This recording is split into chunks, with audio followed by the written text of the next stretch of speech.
Now, a sporting code that has once again been the talk of the town as netball, as it ushers in a new dawn after the country hosted what was a successful Netball World Cup out in Cape Town. Now, one of the key appointments in this new era was that of Modiegi Komane, who succeeded Blanche upon her retirement as the CEO of Netball South Africa. Ms. Komane joins us here now. Good morning to you. Thank you for joining us on Morning Live, your first time here with us. Good morning, and thank you for having me.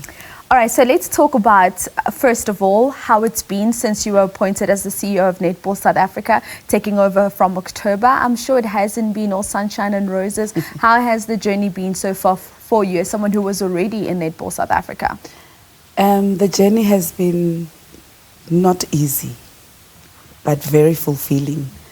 I had to do a lot of due diligence that still continues. We had to do a lot of reform in terms of structures and processes. We've had to relook at our strategic plan, and we've done that, and we've came up with 10 game changers. And most of all is to ensure that we professionalize the sport, and for us to do that, we need to commercialize it. So we actually appointed a board. We set up a business so that we're able to sustain and not depend only on sponsors and grants.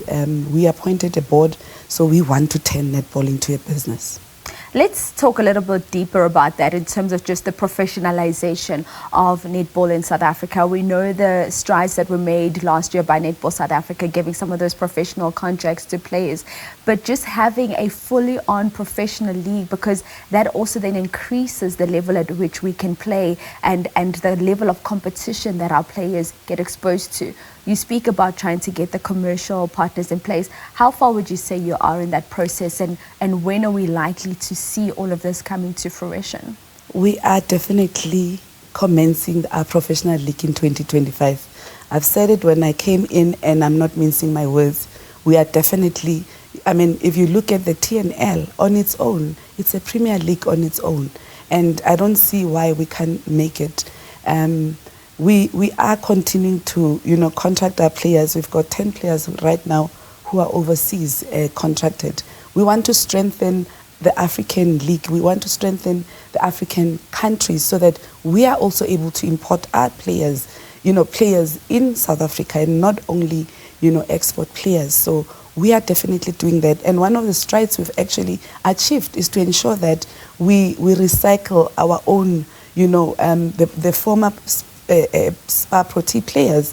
We are actually looking at their professions, and we are integrating them into the system. Some of them are the ones that are doing development clinics. Some of them are actually assisting in terms of being dietitians, depending on their professions. So we are actually integrating them so that they are professionals.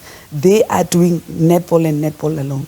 And when we speak about the structures that you're mentioning now, we cannot ignore, of course, big news coming in yesterday, the appointment of the new coach for Netball South Africa, Jenny van Dijk. Let's talk about Jenny's appointment and how that came about. I understand that the process was a bit different this time, and what did it eventually come down to in terms of her appointment, and what sets her apart from the other 4 candidates that were shortlisted? We decided that this is of national interest, and we want to be transparent, and we decided to advertise last year, and we've had 4 applicants, and we called all of them to an interview. We actually looked at their resumes. We gave them an opportunity. I was in that panel, and we made our own recommendations, but we also, called them in, for second interviews, and we've had them present their plans for 2027, and we came down to, appointing Jenny van Dijk, an exceptional coach.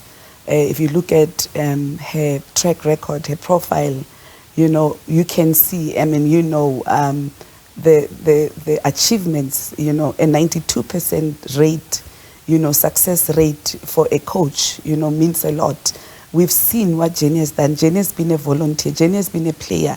Has been at all levels, and even if she didn't make it as a player, Spar Proteas player, but, she went on trials, and she then pursued being a coach, and we know that she's also qualified, you know, in high performance. She's a level 4 coach, and that makes, you know, gives her, you know, the opportunity to, you know, showcase, you know, to this country what she can do. Obviously, we have to support Jenny with the resources, with everything. It takes, you know, a village to raise a nation. And it does take a village to raise a nation. And we look at Jenny's appointment. I mean, she is the most successful coach in South Africa when you look at what she's been able to do with the TNL with 5 consecutive victories. What do we say when the question arises in terms of Jenny's coaching? Has Jenny coached at the level that we need a coach to be at? Let's talk about the appointing an international coach versus appointing a local coach from South Africa. I believe, and it's something we've actually deliberated on, I believe that South Africa is ready to take on the world. I believe, I mean, with the resources, we've traveled to the different countries, and we've seen the injection of the state, the resources, you know, that they have, their buildings, the high performance centers, you know, the resources that are put in by states, which we call provinces, not even national. We don't even have a quarter of that as South Africa, and it's so sad. But we understand the dynamics of our country, load shedding, water and sanitation and all of that, and we are saying, and that's why we've decided we want to turn into business. We can do that. So, however, South Africa is ready. We've watched Norma for the 2 seasons. We've made that analysis. We've looked at her reports, and, you know, we've embraced them. However, we believe now we want to play a South African netball, the culture of netball. We want to play. We've seen how our young players have come up, and we want that kind of culture. We don't want to be, you know, duplicate what Australia is doing. We don't want to duplicate or copy what England is doing. I think we've done that enough, and we need Jenny van Dijk and Zanele, by the way, you know, to put their heads together and take us to a podium for 2027. That's their mandate. Let's talk to young players. You mentioned young players. We know with the retirement of some of the senior players, Obongi, there. What is the mandate for Jenny when it comes to the inclusion, probably a transition of players from TNL into the national team? And what is her overall mandate looking at 2027 for Yenano Zanele? You know, we can't even apologize about transformation. And I can tell you our black players are on the team on merit, you know. And that's one of the things. I mean, we already have gone through a training camp with 30 of the top players in January in the Stellenbosch Academy of Sport. And we believe that the coach and the assistant coach will finalize their team and ensure that, you know, they put them in a program that will take us, you know, into a podium in 2027. So that's something that we cannot apologize about, you know, and to ensure also that they manage, I mean, as a high performance coach with all the team, because she can't do it alone. She needs a team of experts in sports science to ensure that our girls are ready. Yeah. Oh, well, unfortunately, we have run out of time. But thank you so much for coming through to Morning Live. We never got the opportunity to officially first say to you, congratulations on your appointment as the CEO of Netball South Africa. We look forward to what you're going to do alongside President Cecilia Molokwane and, of course, the new coach and assistant.